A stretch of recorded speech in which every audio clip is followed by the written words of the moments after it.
And let me tell you a little bit about what I remember, to be honest with you. We had a get the ball back situation at the end where we put 207. The offense is up by 1. Defense got to get the ball back, obviously. And then whatever's left over, whether you have 1 timeout, 2 timeouts, whatever you do, you punt the ball if you can get the ball back. And then the 2s go out and they run a 2-minute situation with the offense at that point being down a point and trying to go get the field goal. In both of those situations where it was 1 started in a lead on offense, both those situations, the defense won both of those situations, which was good to see, to be honest with you. I'm not rooting for the offense or defense, but I thought the defense played a lot better today than they did last week, which is a lot of times you say that and you go, well, the offense didn't play very well. That's not the case. I just thought the defense made more plays, made the close plays more this week than they did last week. We still have some details. I think we've got a pretty good football team. When you have problems on the football team is when they won't run to the ball, when they won't strain on their blocks, when you don't have talent to throw or catch it, when you don't have talent to cover somebody. Those are when you have problems on the football. When you have guys that don't want to be on the team and are problems in the locker room. That's when you have problems in a locker room or on a team, and we don't have that. So everything we are doing, we can fix if we have, and it's just the little details. We had some offsides on the offensive line. We had a hard time on offense protecting at times. There was a lot of good things as well on offense, but those details, we got beat deep a couple of times on some balls. Those details, technique and things that we've got to get better at, but we don't have a problem with unity and we don't have a problem with chasing the ball and straining on offense. So I think we're going to continue to get better. This is kind of with school starting. This is kind of where we wanted to be. We're a little beat up on the offensive line. Kudus ran with the 2 centers today, which Kudus is really our 6th center. To be honest with you. But he did a nice job, had a couple of snap problems. But other than that, he did a pretty good job. So with that, if y'all have questions, I'll try to answer them as best I can. Coach, just your thoughts on KJ's play and Malik too, just quarterbacks in general after KJ. I can't remember. Kyle, help me here. I can't remember an interception. I don't think we had an interception. The things that we had, we had some balls on the ground as far as the snaps. But I thought KJ controlled the offense. He's your leading rusher on the team, and you never run him in camp. You know what I mean? Now he's doing his reads and he can run. If anybody's even halfway close to him, the play's dead and all that. I think you're going to see a much different offense. What I'm excited about is he can throw and we can catch, and we're still, when we hand the ball off, we're still having success. And he's just getting better all the time. He really is, and I know probably all say that, but he's getting better. He's throwing the ball better. He's taking care of the ball, and everybody on the field knows that he's the guy. And so I've been really proud of him. He's night and day from what he was confidence-wise a year ago at this time. We really didn't know what we had, to be honest with you, Trey, going into the Rice game last year, but we do this year. Well, I've got them right here, and it looked like Sanders, he had a 30-yard catch. Some of these were down in the red area. Backs caught a touchdown. Bakke, that was really a good play there. Matter of fact, Landers caught a touchdown. McAdoo caught a touchdown. He had another 25-yard catch. KJ had a touchdown run. Thompson had a 25-yard catch from KJ. Rocket had a 15-yard run. Those are things Keytron cut a 25-yard touchdown from Malik. It was a really good play. I thought sack-wise, I know Landon Jackson was all around the quarterback all day. Dorian Gerald flashed again. I tell you who made really a couple of really good plays was Jordan Dominique. He showed his speed, on the get the ball back. We were outside of him on offense, the quarterback, and he ran him down. Whether he tackled him or not, I don't know. He tagged him, but he's got some speed. He's really come a long way in 2 weeks. But we kicked the ball well today. Cam and Bates both kicked the ball well, punted the ball well, protected well. Going 2 weeks into it, I think we're in pretty good shape, but that's what Kyle wrote down. So if it's wrong, then you can get on him. Coach, you started the first week of August. 2 weeks from today, you play Cincinnati. Are the receivers, did you ever think that the receivers would be where they're at today when you first started in August? No. I mean, no. And that's a lot to do with their coaching, with Coach Guyton, but also has a lot to do with them too. You can't just say, well, we went in the portal and we got Landers and Hazelwood because Jaden Wilson's better. Now he's beat up right now too, but Jaden Wilson's better. Warren Thompson is a lot better than what he was last year, and Keytron Jackson. So the strength coach and the way that they prepare, and just the kids who they are. But I never would have thought Warren Thompson would be the player that he is right now from a year ago. But that's credit to him. No, to answer your question, but where are you at the cornerback position? I know it's corners. Where are you at in that right now? Yeah, there's still a battle there with Malik and Nudie and Day Day. Really, maybe Day Day, Malik, Nudie.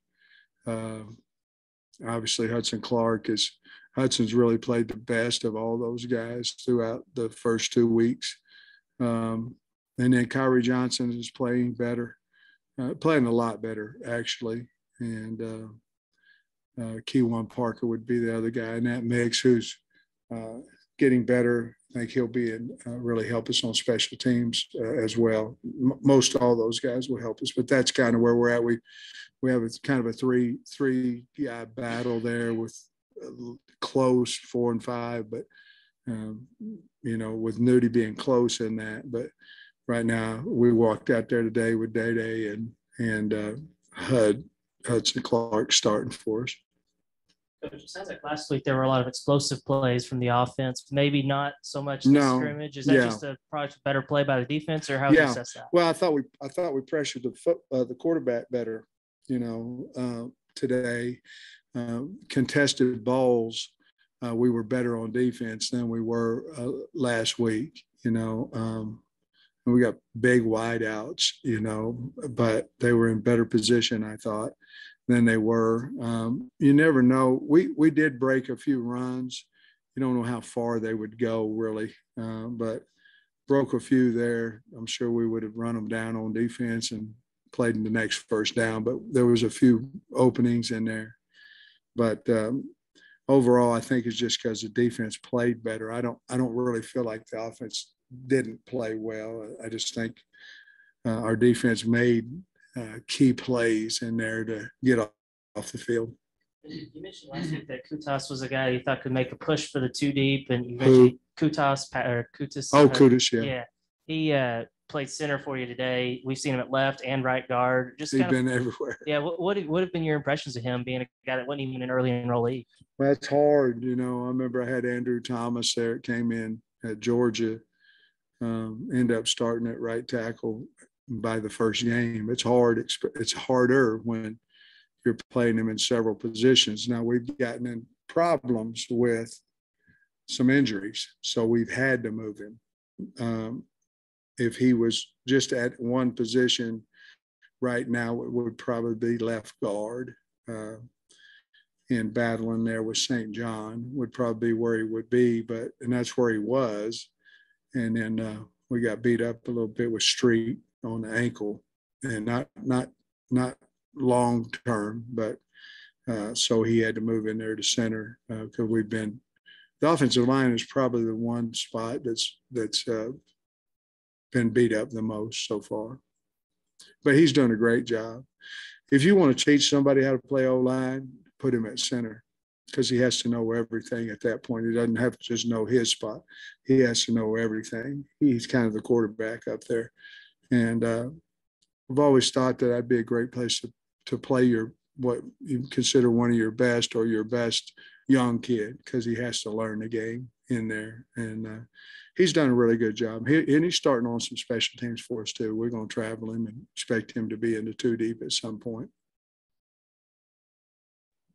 KJ said yesterday he wanted to work on getting the ball out quicker. Did you feel like he had success with that today? And then how have you seen his accuracy improve? Yeah, he's done that all spring, all fall, excuse me.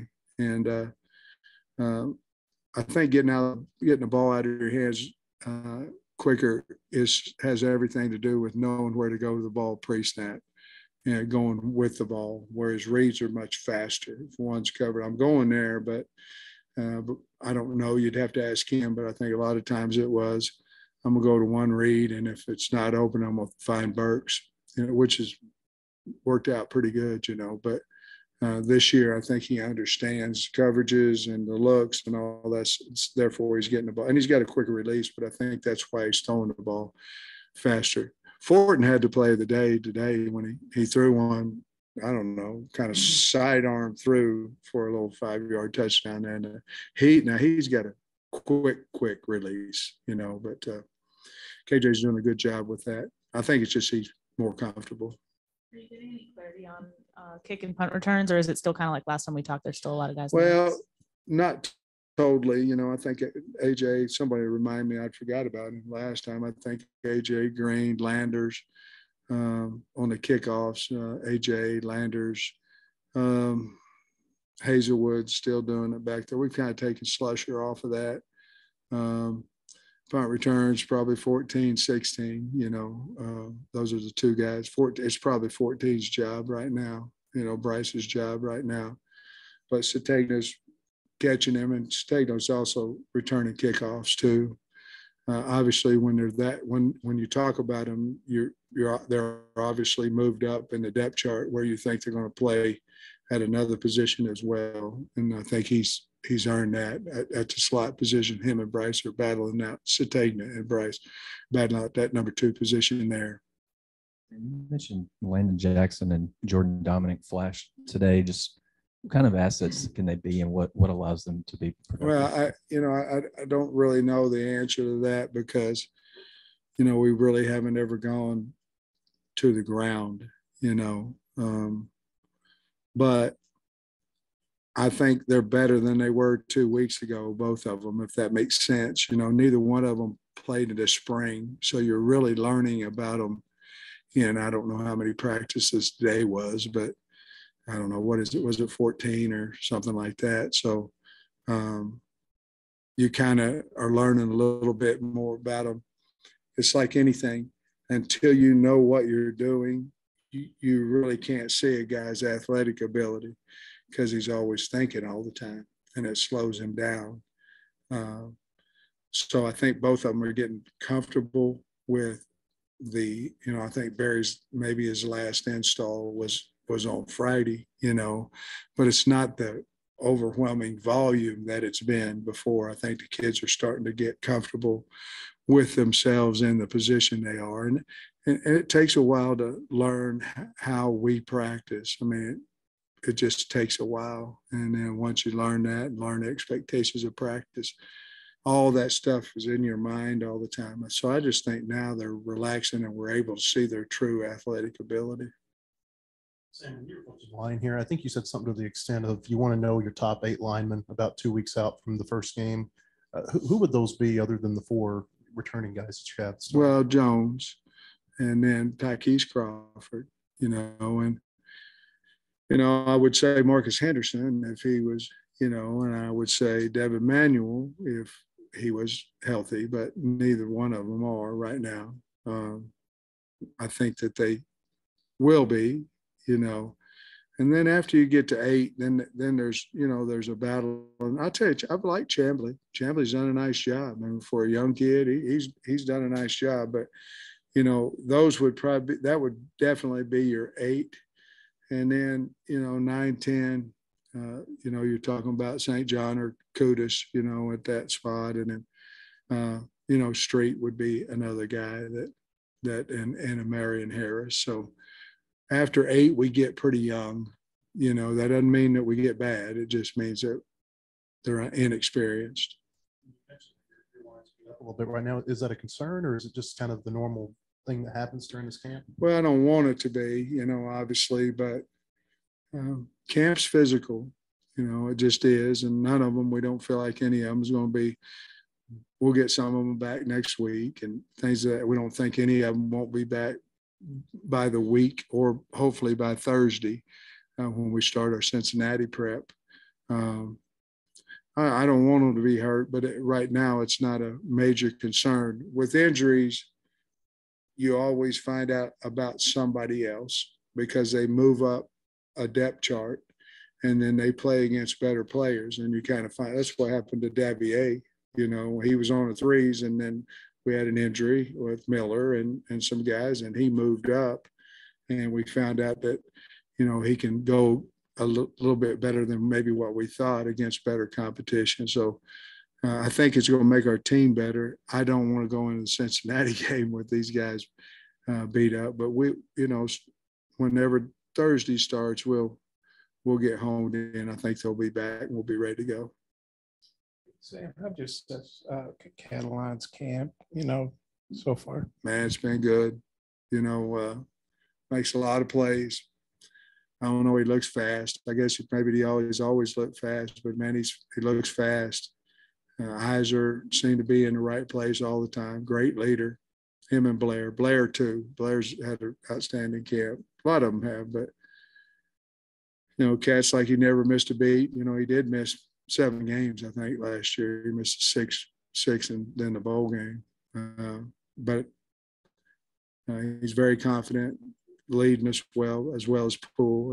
And, like I said before, we have 3 levels of leaders in there with Nichols and then Poole and then Catalan and, of course, Blair as well. But anytime you have 3 levels and three leaders on each level, you could pretty much have a pretty accountable defense and fly around the football, which we're doing. Coach, is Latavius Brenny, is he coming on some at safety? It seems like he's not thinking as much now. He's more reactive. Yeah, he's made a lot more. That's a good question, and certainly true. He's playing faster. He's kind of like probably throw him in the same boat as JD and Jackson, doing a good job. I had a question about your special teams. Last week, I think there was some line up and kicking off out of bounds. Was it better today? Yes. We didn't have one out of bounds. I don't know.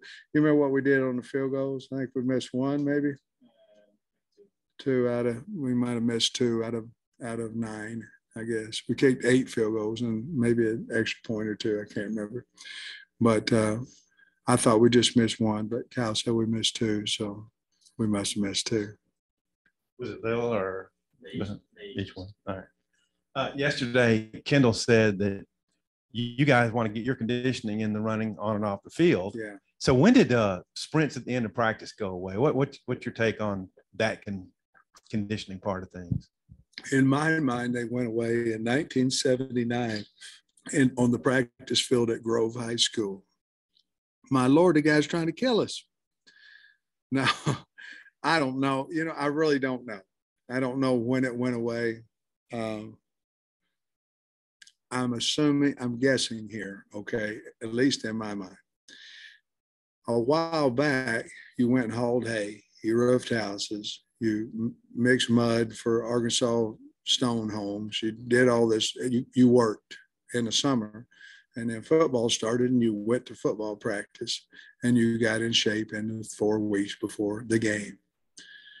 I'm not for sure if that's why you didn't part of it might have been the mental toughness part of it too. I'm not for sure if that's not why you ran sprints, because they didn't have any clue what you did in the summer, you know. Well, now you have an 8-week program in the summer. So you really never get out of shape, if that makes sense. Football shape is different than weight room shape, even though I think we do a wonderful job of position-specific drills. It's like you go from football to basketball. Y'all that know, well, we don't have a lot of athletes in here. Bob, you probably did, but from football to basketball, and you run those suicides and you got them blisters and all that kind of stuff. Obviously, I know because I was a basketball player. And when that happens to you, you're not in that kind of shape. Well, to me, if we're busting our butt in Indy and we're running to the ball and we're running on off the field, we can get in shape because we never were truly out of shape, if that makes sense. So maybe that's when it started. I don't know. We saw a set the other day with Dominion in the backfield with Rocket. Is that going to go anywhere? What do you think? Well, we like the set, you know, obviously depends on who we put out there with that. And more importantly, who you take off the field. You know, if you add 2 backs, you got to take somebody off the field. And right now with what we feel our wideouts are doing, it's hard to take them off the field. You know, you're either taking Knox off the field or Hazelwood or Landers or somebody that's, you know, Warren that's pretty good. So, but we do like that set, and I'm sure that we'll use it at some point. How did you come out health wise today? Any dinged up? No, I don't.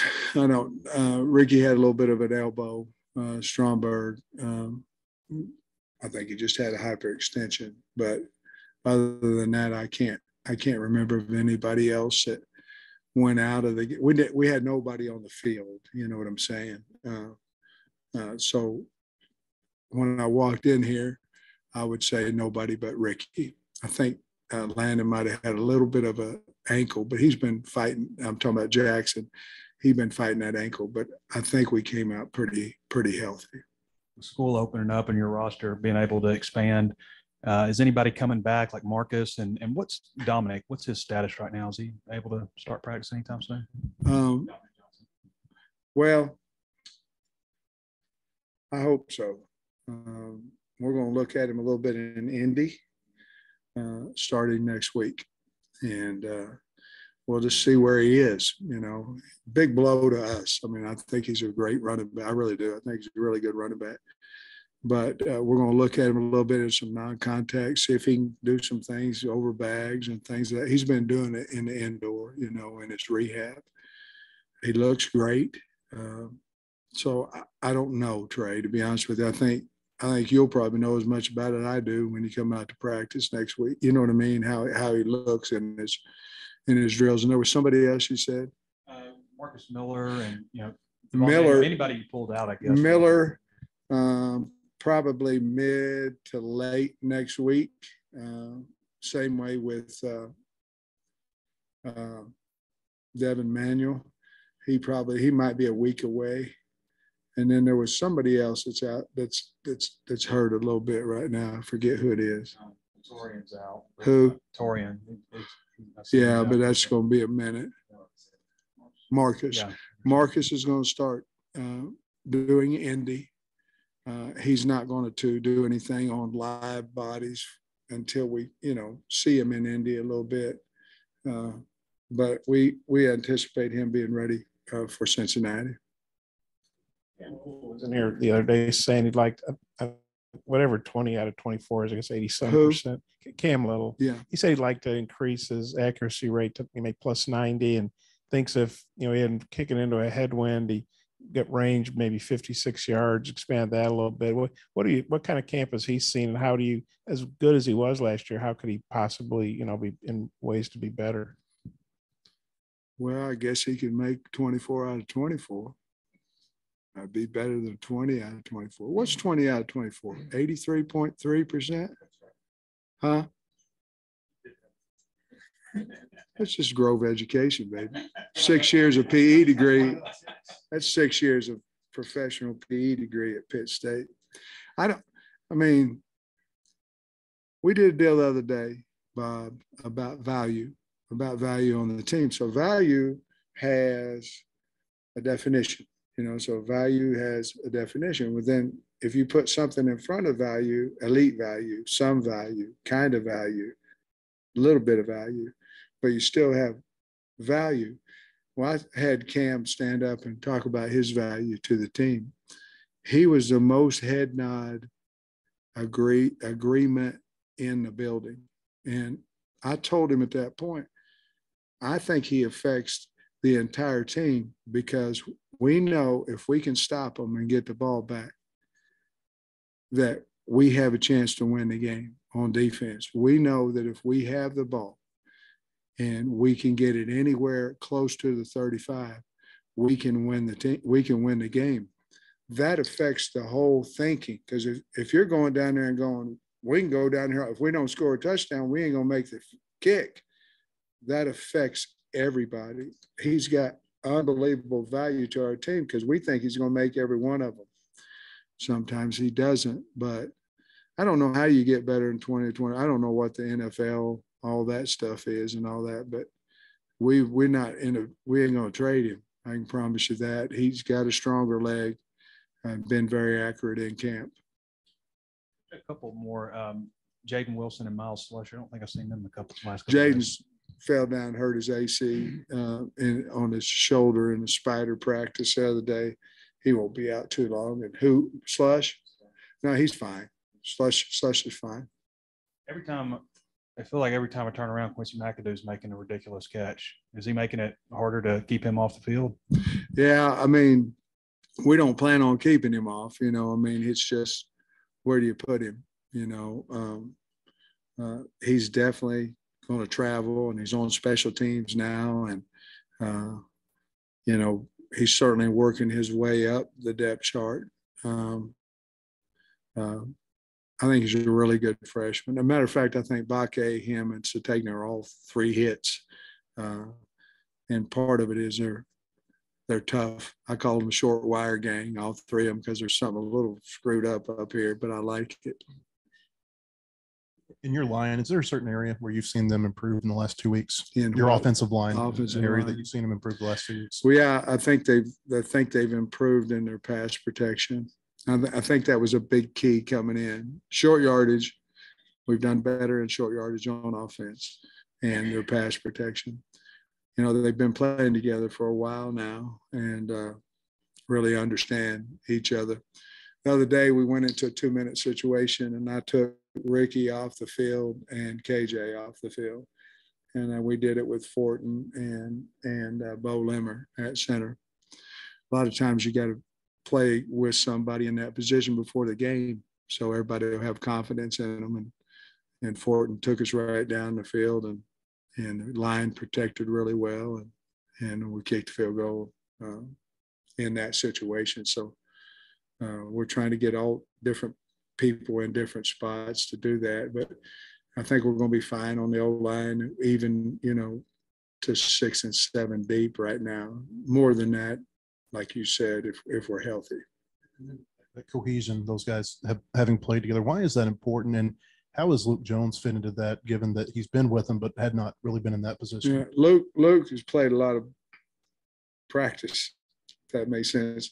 Luke's been at center, a left guard, a left tackle last year, all over the place. Been a plug-in guy. He kind of was our plug-in guy.